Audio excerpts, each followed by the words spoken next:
Arestado ang isang lalaki matapos magnakaw ng halos 20,000 pisong halaga ng mga gamit sa isang apartment building sa Tondo, Maynila. Aminado ang suspect sa krimen. May unang balita, si Jomer Apresto.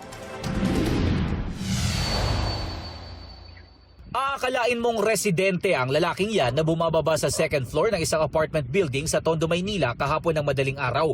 Pero ang lalaking nakuhanan sa CCTV, akyat bahay pala ayon sa pulisya. Sa investigasyon ng otoridad, nakita raw ng suspect na bukas ang gate ng gusali kaya pinasok niya ito.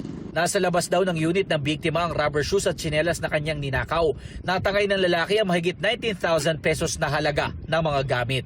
May tatak yung mga sapatos, tsinelas. Doon na lang nakita sa CCTV nilagay sa isang dilaw na timba.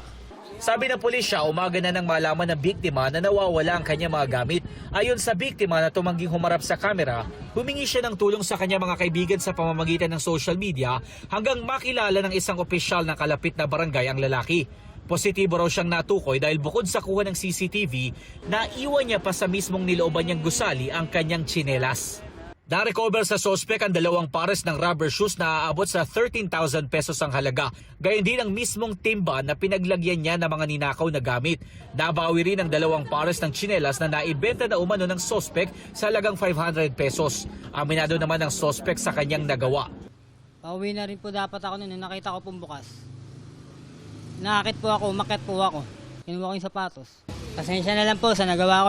Maharap ang sospek sa reklamong theft. Ito ang unang balita, Jomer Apresto, GMA News.